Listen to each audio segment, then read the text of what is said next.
Y a continuación, quiero invitar al escenario al doctor Fernando Pardo, magistrado del Consejo de Estado, a la doctora Luz Elena Petro, magistrada del Tribunal Administrativo de Córdoba, al señor juez del Archipiélago de San Andrés, Providencia y Santa Catalina, el doctor Ruth del Cantillo Chiquillo, al doctor Francisco Vides Redondo, juez administrativo de Barranquilla, al doctor David Modesto, juez y profesor universitario, al doctor César Mesa Mercado, servidor judicial de nuestra jurisdicción, y a la doctora Lilia Janet Álvarez Quirós, magistrada del Tribunal Administrativo del Atlántico. Ellos nos van a hablar sobre los llamados títulos de imputación y problemáticas de su aplicación en la jurisprudencia de la jurisdicción de lo contencioso administrativo. Señores jueces, magistrados, bienvenidos. Buenas tardes a todos y todas. Este panel se ha comprometido fielmente y ha jurado que vamos a aprovechar al máximo y a economizar el tiempo. Por eso, como ya ampliamente se ha hablado del daño, nos corresponde entonces a nosotros reflexionar sobre cómo se imputa ese daño al Estado. ¿Quién está llamado a responder y bajo entonces qué títulos de imputación esa responsabilidad? Por ello vamos al grano y le formulamos al doctor Pardo la siguiente pregunta. Doctor, los llamados títulos de imputación constituyen el marco general a través del cual se formulan los juicios de atribución de responsabilidad del Estado.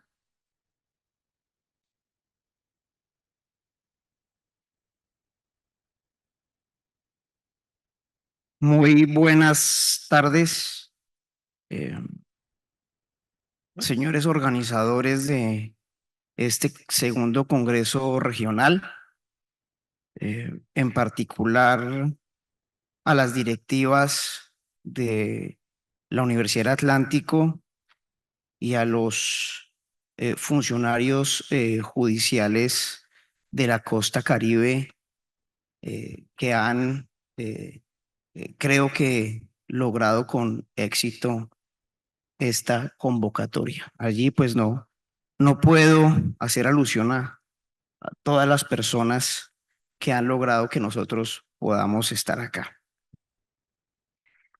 En relación con esa pregunta, lo primero que hay que decir, tomando las invitaciones que se hicieron en el panel anterior, donde se propone que el tercer congreso sea un diálogo entre las distintas secciones del Consejo de Estado para reflexionar sobre los conceptos de daño y perjuicio. Quiero decir que si bien la sala contenciosa del Consejo de Estado y los tribunales y administrativos y juzgados administrativos atribuyen en sus funciones jurisdiccionales responsabilidad al Estado, cuando hablamos de títulos de imputación, estamos hablando de una parcela muy pequeña dentro del territorio de la responsabilidad, porque acudir a los títulos de imputación ha sido tradicionalmente una función dentro de los juicios de responsabilidad extracontractual.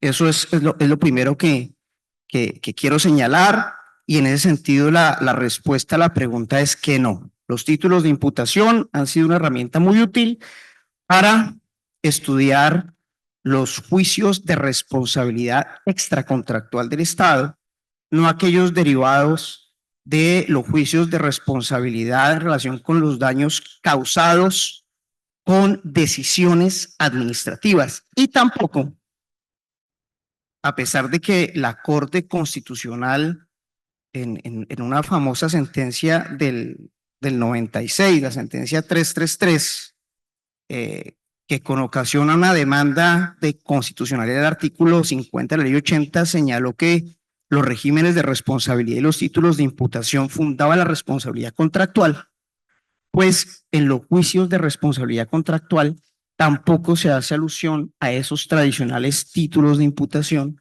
que se inscriben dentro de los regímenes de responsabilidad subjetiva y responsabilidad objetiva.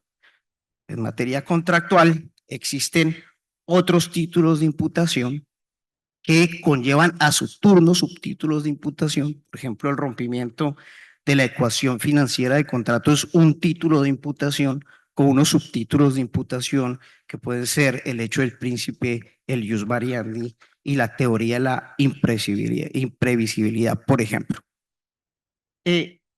Cuando se aplican los títulos de imputación en ese aún más pequeño escenario de los juicios de responsabilidad extracontractual, nos enfrentamos a unas consideraciones que han surgido de la labor judicial, particularmente del Consejo de Estado. Primero, a pesar de que siguen vigentes, no son de obligatoria observancia por parte de los jueces. Vemos muchas sentencias de la sección tercera en juicios de responsabilidad extracontractual donde hay omisión absoluta a la existencia de títulos de imputación, hay una simple alusión a la noción de daño antijurídico. Dos, los títulos de imputación de responsabilidad no se aplican de manera uniforme. Esto nosotros lo podemos observar cuando frente a situaciones de hechos similares se aplican de manera indistinta. Citaría, por ejemplo, la responsabilidad del Estado por el hecho del legislador. En algunos eventos se ha aplicado la responsabilidad objetiva con su título de daño especial, la famosa sentencia del año 1998 del profesor Jesús María Carrillo, y en otros eventos, en sentencias de unificación, el Consejo de Estado ha planteado que se utiliza un régimen de responsabilidad subjetiva. Las decisiones de la Sala Plena en los casos muy sonados, Glaxo y Mercedes. También se aplican de manera indistinta en eventos de responsabilidad derivada de la Administración de Justicia, régimen subjetivo a través de su título de imputación clásico, falla del servicio, cuando hablamos de errores judiciales, defectuoso funcionamiento de la Administración de Justicia, pero cuando hablamos de responsabilidad del Estado por privación injusta de la libertad, a pesar de que a partir de una sentencia de la Corte Constitucional de 2018, la sentencia de unificación 72, se dijo que el régimen general era un régimen de responsabilidad subjetiva. En algunas decisiones del Consejo de Estado se ha aplicado el título de imputación de daño especial propio de los eventos de responsabilidad objetiva. Y también cuando hablamos de la responsabilidad del Estado por actos terroristas, la regla general es la aplicación de un régimen de responsabilidad subjetiva, pero en algunos eventos nosotros encontramos que la jurisprudencia ha privilegiado el régimen de responsabilidad objetiva en algunos eventos, daño especial, en otros el de riesgo excepcional. Entonces, no son obligatorios, se han aplicado de manera indistinta frente a situaciones de hecho similares y tampoco logran explicar o justificar eventos de recurrente aparición en los procesos judiciales, por ejemplo, cuando quien causa el daño es una entidad pública y un particular. ¿Será que los títulos de imputación pueden justificar la imputación al Estado y con los mismos criterios las imputaciones a los particulares? También en eventos donde se confunden los títulos de imputación con los daños, el típico caso de la pérdida de oportunidad, donde en algún momento la jurisprudencia lo consideró como un título de imputación. Finalmente, siendo fieles con el tiempo, a pesar de las dificultades de la aplicación de los títulos de imputación,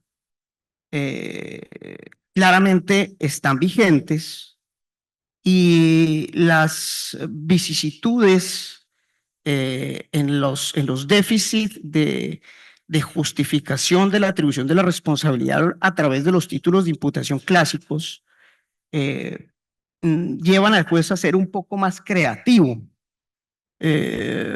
Nosotros hemos podido observar que fundar la responsabilidad del Estado a partir de la noción de culpa ha cedido un poco de terreno a otros eventos de responsabilidad en un Estado social y democrático de derecho con ocasión de proteger los derechos de las personas vulnerables, con ocasión de garantizar derechos de comunidades que sufren, como decía Alberto, que pueden sufrir daños colectivos. Invitan al juez a pensar en títulos de imputación fundados en nuevas teorías de la imputación. Por ejemplo, nosotros hemos visto desarrollos jurisprudenciales recientes donde utilizando criterios muy parecidos en derecho penal, se ha utilizado la noción de guarda jurídica, la subsección B de la sección tercera recientemente profirió una decisión donde se condenaba al Estado por unos daños causados por un agente del Estado en el ámbito privado con un arma de dotación oficial, utilizó criterios de guarda jurídica para condenar al Estado. Ese fenómeno de desplazamiento del criterio de culpa para proteger más los derechos de las víctimas llevan a que el juez y particularmente el Consejo de Estado como actor unificador de la jurisprudencia sean creativos en la concepción de nuevos títulos de imputación. La Corte Constitucional, y así ya termino, en una sentencia reciente, la SU 018 de 2024, revisó una decisión del Consejo de Estado en la que revisó eventualmente una acción de grupo entablada por las víctimas de la construcción de una hidroeléctrica.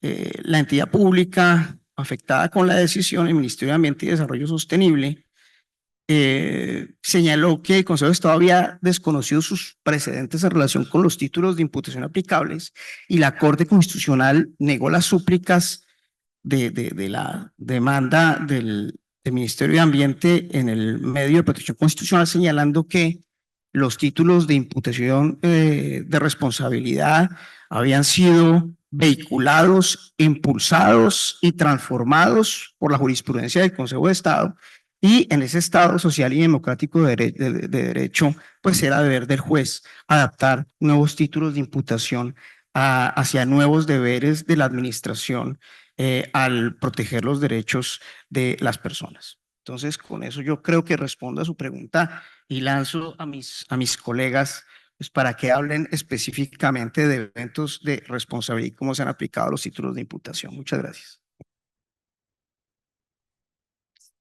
No solo las respondió, doctor, sino que nos amplió y nos comprometió muchísimo más en el desarrollo de la temática sobre los títulos de imputación.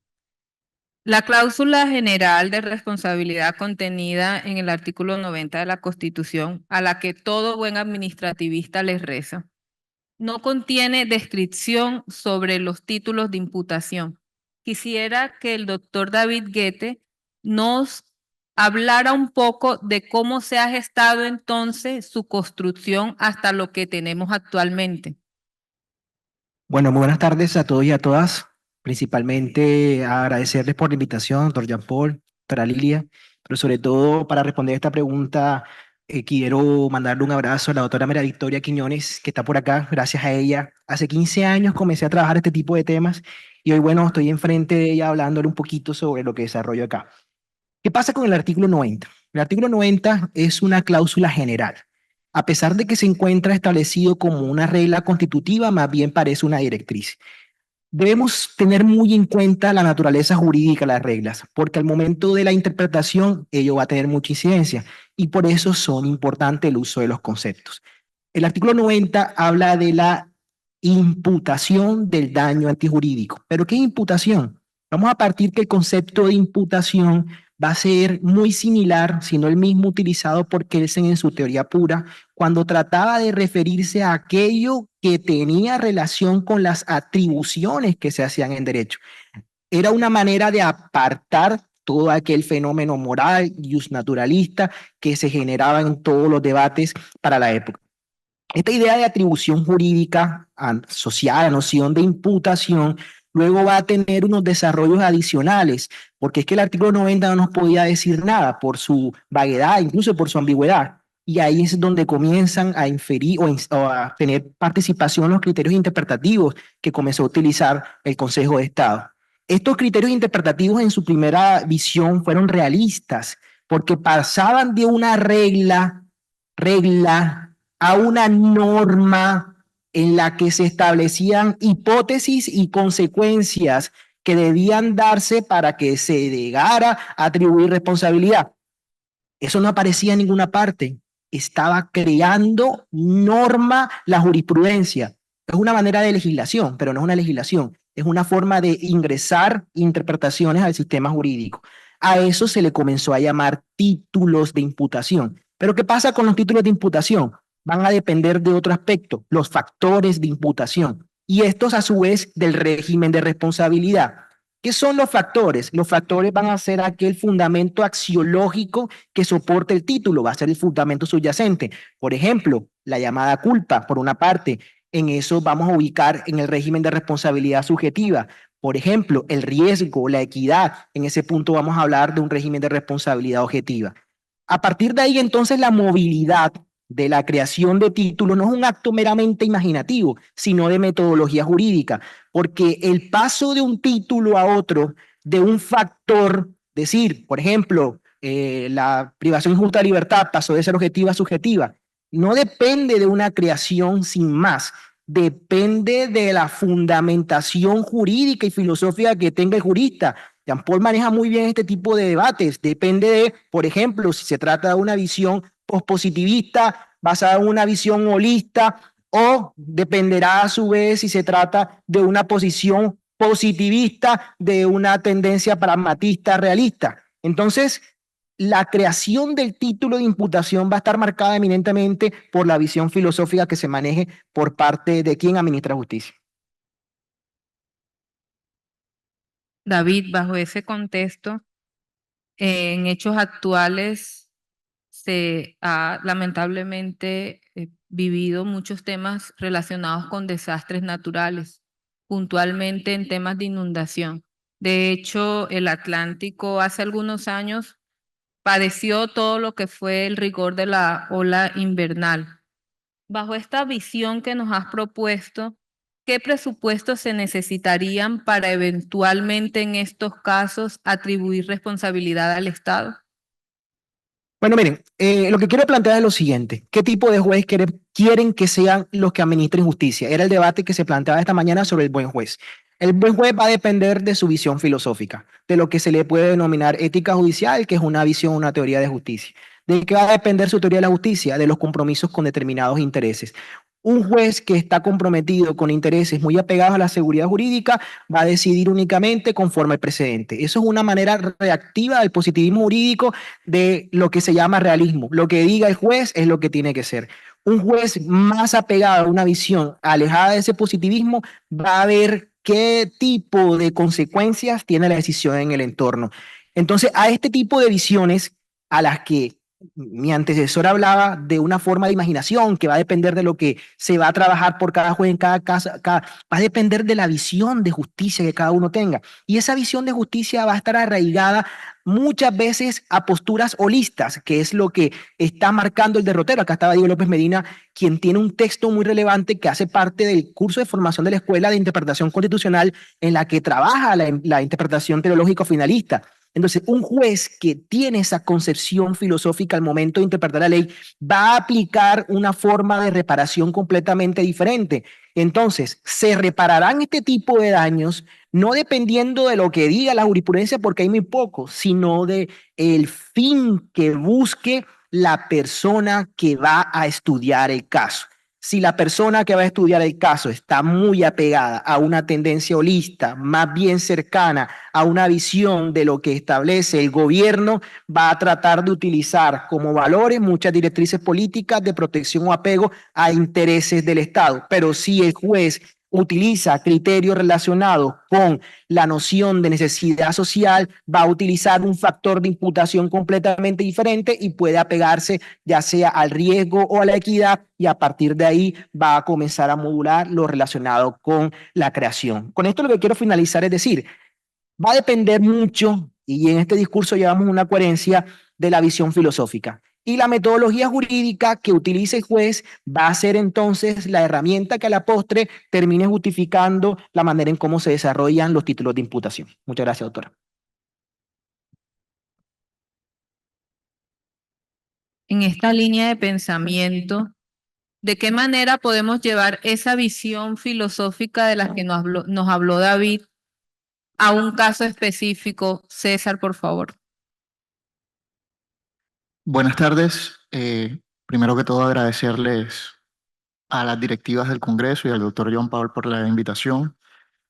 Bueno, en continuidad con lo dispuesto por mis predecesores, el doctor Pardo y el doctor David, es importante tener en cuenta que dentro de la cosmovisión de la responsabilidad extracontractual existen dos líneas. Está la visión anglosajona de la responsabilidad y la visión de derecho continental.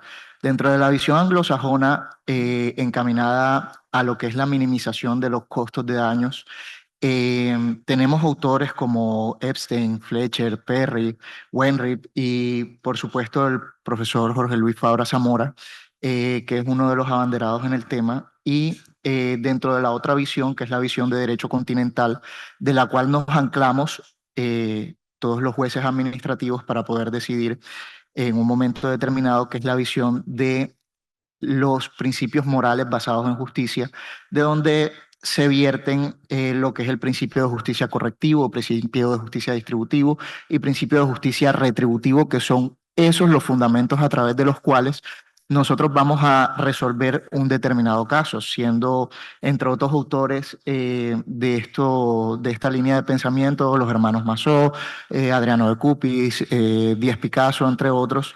Y es importante tener en cuenta lo que señalaba el doctor David, que es la metodología de la estructura del juicio de responsabilidad, porque partiendo de que somos o utilizamos una visión de derecho continental para estructurar el juicio de responsabilidad, vamos a verificar primero dentro de esas teorías morales basadas en justicia qué principio vamos a utilizar. Principio de justicia correctivo, ya sabemos que vamos a corregir el daño causado por el agente o el agente debe corregir el daño causado. Principio de justicia distributivo, hay un desequilibrio de las cargas públicas, o principio de justicia retributivo, que parte de lo que son los fundamentos punitivos.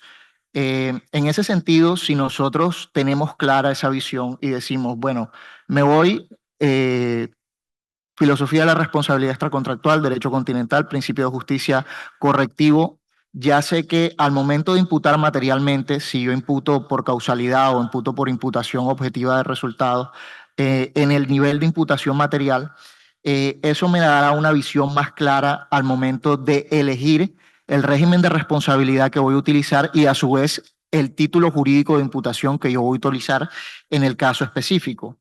Es importante tener en cuenta esto porque esto le va a dar la visión específica al juez de cómo yo aterrizo la filosofía de la responsabilidad extracontractual y el principio específico a un caso particular. Barranquilla se destaca por ser una ciudad cultural, una ciudad futbolera. Es la sede de la selección, aunque no las quieran quitar, pero no lo lograrán. Por lo tanto, acoge muchísimos y variados espectáculos públicos en los cuales el Estado interviene regulando y autorizando su realización.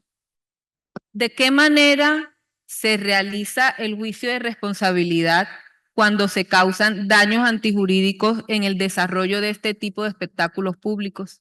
Claro que sí, doctora. Bueno, hablemos un poco de fútbol. a propósito del partido de la selección. Bueno, este es un caso, puedo relatar un caso que resolvió el Tribunal Administrativo en el año 2020, con fundamento en una sentencia de la sección tercera del Consejo de Estado, donde dos muchachos fueron al Estadio Metropolitano a ver un partido insignia que normalmente se juega aquí en Barranquilla, que es la final del Junior versus el América de Cali. Son partidos que por su naturaleza tienen una connotación de emotiva, la gente en las barras, el estrés público. Bueno, estos muchachos, al cabo del medio tiempo, de la finalización del primer tiempo, fueron a comprar una gaseosa eh, a la cafetería del Estadio Metropolitano. Eh, Sin embargo, a pesar de ser del equipo del Junior, no llevaron su camisa del Junior y los confundieron algunas barras bravas eh, con el equipo de América de Cali y procedieron a golpearlos dentro del Estadio Metropolitano. eh, Le generaron lesiones permanentes. La defensa civil tocó que los trasladara hasta la clínica y posteriormente se presenta la demanda de reparación directa en relación con esa situación. Y ahí hay un escenario bastante interesante porque se demanda a la Nación, Ministerio de Defensa, Policía Nacional, Distrito de Barranquilla y a la Corporación Atlético Junior, donde el tribunal, al momento de resolver esa situación o ese planteamiento, primero que todo hace el deslinde, tal como lo señalaba el doctor Luis Felipe Botero. eh, si bien en virtud del fuero de atracción se trae en el juicio de responsabilidad junior a la jurisdicción de lo contencioso administrativo, no se puede perder de vista que es un particular y se hace el juicio de responsabilidad frente a las entidades públicas con fundamento en el artículo 90 y frente al junior con fundamento en el 2341 del Código Civil, determinando cada uno la estructura de un fundamento. Daño antijurídico, imputación plena, imputación material, imputación jurídica y el respectivo título jurídico de imputación frente a la estructura del juicio de responsabilidad extracontractual civil, daño, relación de causalidad, fundamento y culpa, para poder establecer la responsabilidad de este lado y del lado de los particulares con fundamento en la jurisprudencia de la Corte Suprema. Ahí, en ese escenario, se estableció el daño antijurídico y para la imputación material, teniendo en cuenta de que no es posible determinar un principio de causalidad, se atribuyó por imputación objetiva de resultados, en virtud de la posición de garante y el principio de confianza, teniendo en cuenta que quien compra un ticket en un estadio está protegido y parte de la confianza de que le van a dar la seguridad propia dentro de la institución, convirtiéndose en garante quien te vende el ticket y quien te proporciona la seguridad dentro de ese recinto. En ese sentido, se atribuyó materialmente por esos dos factores, posición de garante, y se determinó que el régimen de responsabilidad era el subjetivo bajo el título jurídico de imputación de falla del servicio probada. Muchas gracias. En ese sentido, se determinó posteriormente la liquidación de la condena, y ese fallo tuvo una relevancia bastante particular, teniendo en cuenta de que el 27 de octubre de este año se presentaron nuevos hechos similares en el Estadio Metropolitano de Barranquilla, una situación exactamente idéntica a lo que ya se había resuelto por parte del tribunal en relación con los escenarios de omisión por parte de las autoridades que organizan el evento y los daños que se le pueden causar a quienes ingresan amparados en el principio de confianza de que de la misma manera que entran al evento deben salir en esas situaciones de seguridad. Existen unos parámetros o unas subreglas que demarca el Consejo de Estado en relación con es con los escenarios o la responsabilidad por espectáculos públicos,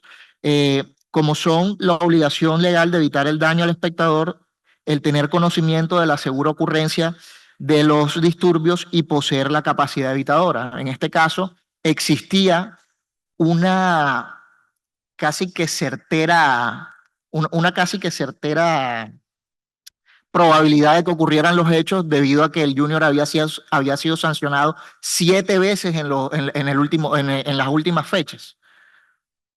Gracias, doctor.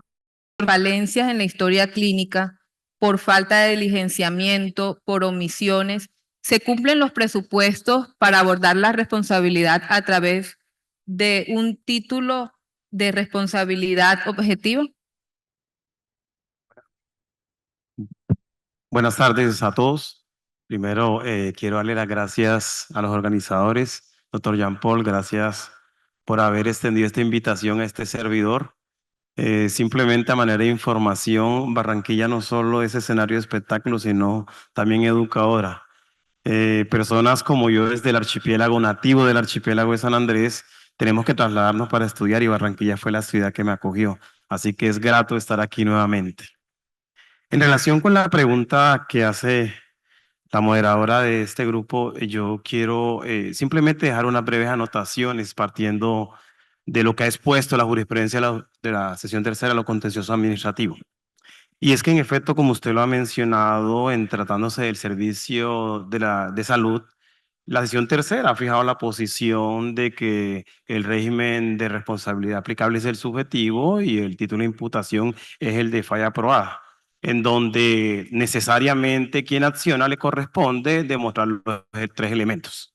Ya todos lo han mencionado, pero permítame simplemente recordar para ambientar mi presentación la falla propiamente dicha, el daño antijurídico y el nexo de causalidad entre estos. En tanto a los elementos de convicción para acercar al juez al convencimiento de cómo fue prestado el servicio médico asistencial, necesariamente la historia clínica es el medio de prueba idóneo para que el juez pueda verificar si se agotaron todos los elementos, los instrumentos, se realizaron los exámenes necesarios. ¿Para qué? Para despejar cualquier incertidumbre que pudiera presentarse frente a la atención. Entonces, ¿qué hace el juez en estos momentos? Centra el estudio exactamente en la historia clínica para verificar cómo fue esa relación médico-paciente, es decir, el interrogatorio, si se hizo un examen físico, si se generó un diagnóstico que es diferente a las hipótesis de diagnóstico. Por ahí he visto varias sentencias que considero pues erran en ese punto, porque hay hipótesis y hay diagnóstico. Si se hizo un diagnóstico y se indicó un plan de manejo frente a ese diagnóstico, si se entregó una información veraz, oportuna, pero también si se despejaron inquietudes que pudieron haber tenido los pacientes o los familiares. Sobre la naturaleza jurídica, que es importante porque la posición del Consejo de Estado cuando ha tomado este tipo de decisiones está estructurada precisamente en lo que ha dicho la Corte Constitucional sobre la naturaleza jurídica de la historia clínica. Ha dicho que es un documento privado que goza de reserva, que debe ser conocido simplemente por el paciente y la institución, y excepcionalmente por un tercero. Pero lo que más interesa para lo que voy a decir seguidamente es que ha dicho que es el único documento, archivo o banco de datos donde legítimamente reposa el proceso de atención que sale dispensado a un determinado paciente. Ya el Consejo de Estado, la sesión tercera, ha dicho que es un documento público que da fe de las actuaciones que ha dispensado el personal médico frente a un paciente. Y también ha dicho que da fe de los actos que no han sido consignados en el mismo, es decir, tiene un aspecto negativo. En esa medida, partiendo de los casos de responsabilidad médica y en tratándose de la historia clínica, no cabe duda que el juez, para poder entender cómo fue ese proceso de atención, necesariamente debe contar con ella. Porque recordemos, el estudio que hace el juez es en retrospectiva, él tiene que devolverse y verifica precisamente esos hechos, trata de concatenarlos ¿Para qué? Para verificar si la situación que se ha demandado tiene íntima relación con el proceso de atención. Ahora, hay una situación muy particular y es cuando hay diferencias en el diagnóstico que se imprime y el tratamiento que se ha otorgado, o cuando este diagnóstico ha sido errado y esto ha conllevado un retardo injustificado en brindar un tratamiento o la solución relacionada directo o indirectamente con la patología, lo que permite verificar precisamente si ese hecho está íntimamente relacionado con el resultado que ha sido reprochado, para poder descender ¿a qué? A la responsabilidad. Pero existen casos, recuerdo uno allá en el juzgado, en donde un paciente que fue operado de la cadera y la demanda se presentó porque no le fue prescrito anticoagulantes. Y entonces en el proceso, en el periodo probatorio, se trae una prueba en donde precisamente se dice que por la condición física, los antecedentes médicos de este paciente, no era necesario esa recomendación. Recuerdo tanto la pregunta que le hice al perito y me dice, es que o se aplica el anticoagulante profiláctico o se hace la recomendación de la movilización temprana. ¿Eso qué permite? Que efectivamente evitar la coagulación de la sangre y que estos trombos pues hagan complicaciones para el paciente. Y le pregunto yo al perito, ¿y la recomendación de movilización temprana está? No está, pero es lo que habitualmente se dice el médico al paciente. Entonces, tocó acudir a lo que también, conforme a lo que ha dicho el Consejo de Estado, es que lo que no está escrito en la historia clínica no existe.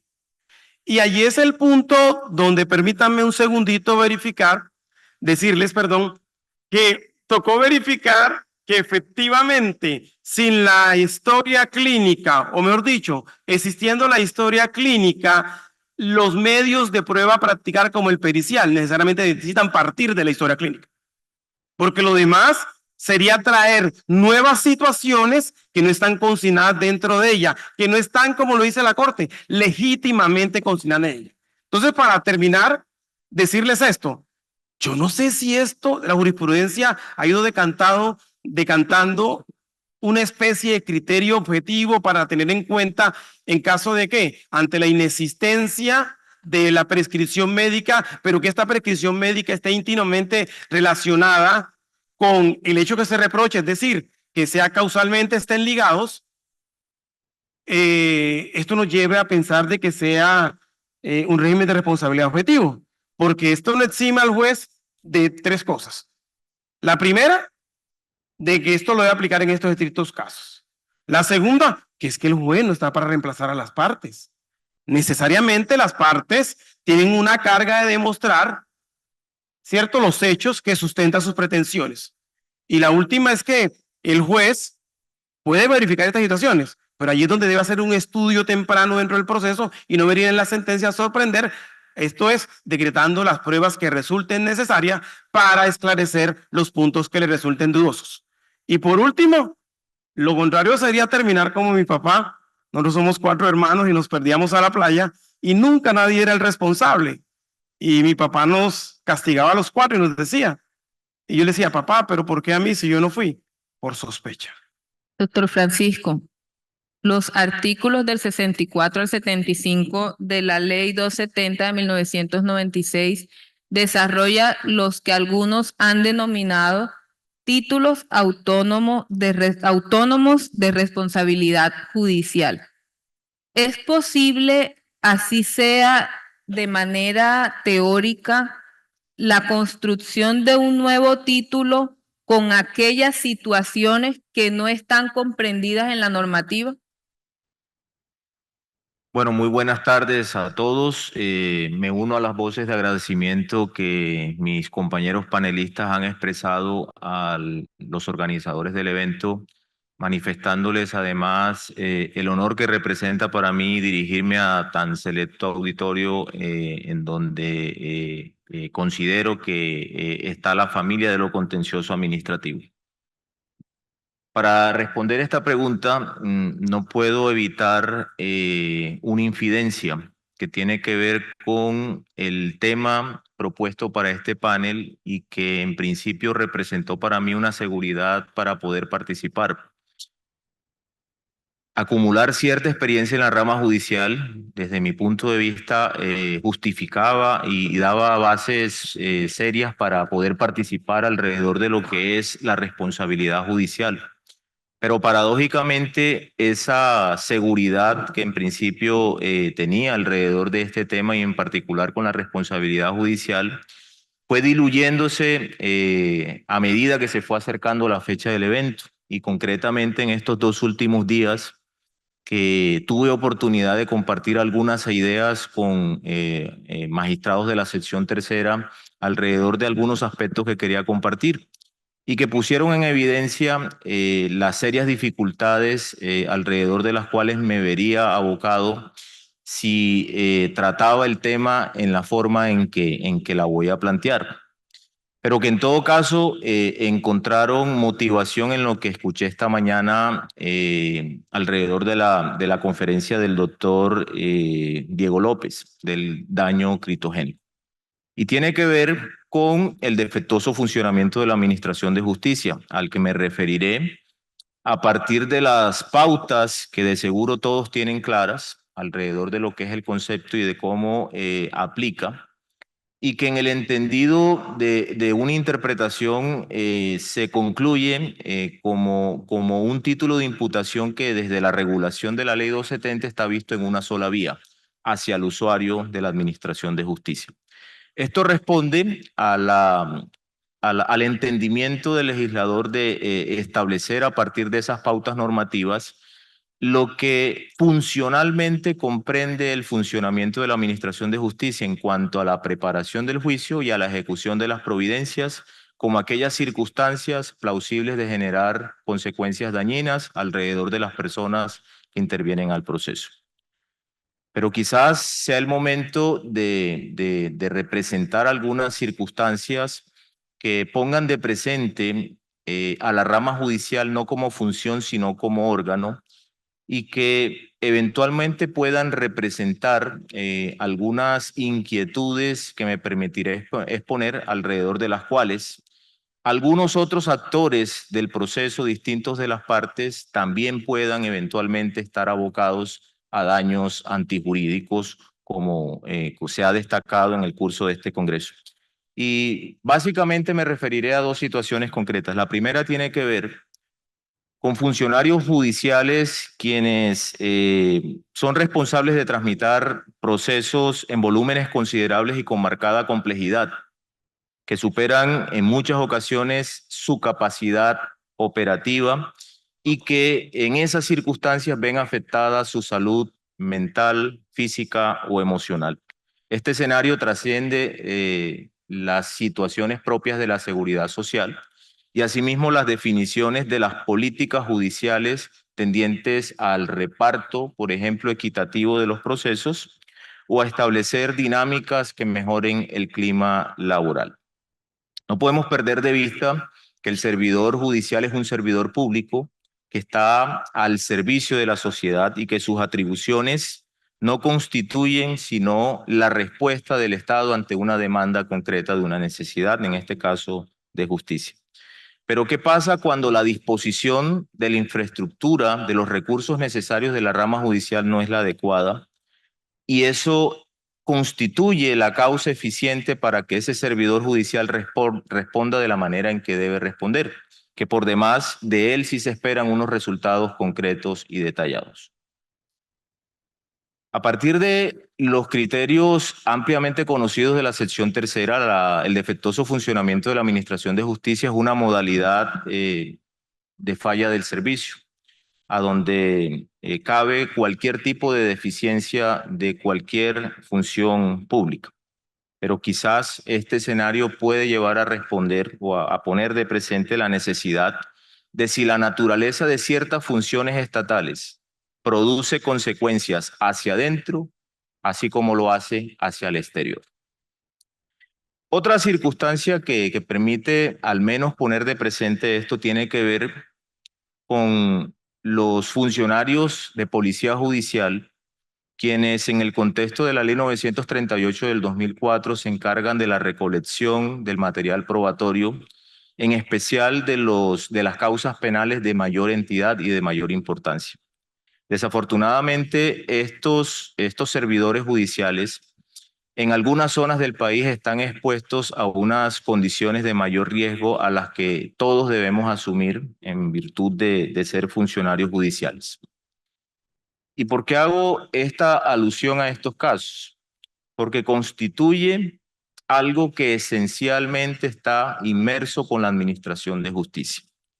De manera que en el entendimiento de este servidor, la administración de justicia no solo debe mirarse alrededor del usuario final, sino también alrededor de los servidores públicos que estamos vinculados a ella. Ser servidor público no supone la renuncia a los derechos fundamentales y son amplias las pautas que así lo dejan ver.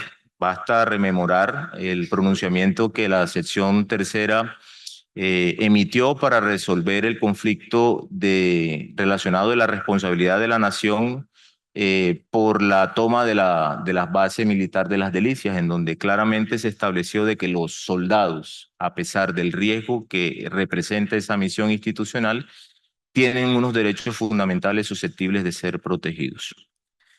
A propósito de lo que compartió el profesor Botero Aristizábal, en este recinto hay servidores judiciales que, al igual que algunos litigantes, tenemos algunas huellas físicas que denotan ciertos daños. Creo que es evidente y puede justificar en esta circunstancia, en este escenario académico, que estemos exponiendo o una idea brillante o una idea descabellada.